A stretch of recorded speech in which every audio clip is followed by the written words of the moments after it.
ശബരിമല യുവതീ പ്രവേശനത്തിൽ മുഖ്യമന്ത്രി നിലപാട് വ്യക്തമാക്കണമെന്ന് കോൺഗ്രസ് നേതാവ് രമേശ് ചെന്നിത്തല. കോൺഗ്രസിനുള്ളത് ഒരു നിലപാടാണ്. ആചാരങ്ങൾക്കനുസരിച്ചും ശബരിമലയുടെ പ്രത്യേകത അനുസരിച്ചും യുവതികളെ കയറ്റാൻ പാടില്ലെന്ന് ചെന്നിത്തല പറഞ്ഞു.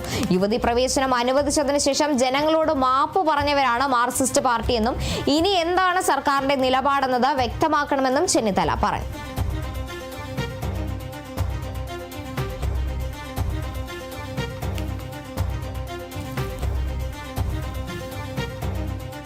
എന്തായാലും ശബരിമല യുവതീ പ്രവേശനത്തിൽ സർക്കാരിന്റെ നിലപാട് ഇനി എന്ത് എന്നത് വ്യക്തമാക്കണമെന്നാണ് എല്ലാവരും ഒരേ സ്വരത്തിൽ പറയുന്നത്.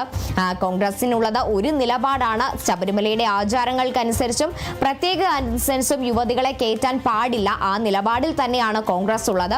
യുവതീ പ്രവേശനം അനുവദിച്ചതിന് ശേഷം ജനങ്ങളോടടക്കം മാപ്പ് പറഞ്ഞവരാണ് ഈ മാർക്സിസ്റ്റ് പാർട്ടി. അതിനാൽ തന്നെ ഇനി എന്ത് നിലപാടാണ് സുപ്രീം കോടതിയിൽ സർക്കാർ സ്വീകരിക്കാൻ പോകുന്നത് എന്ന കാര്യത്തിൽ വ്യക്തത വരുത്തണമെന്നാണ് രമേശ് ചെന്നിത്തലയും പറയുന്നത്.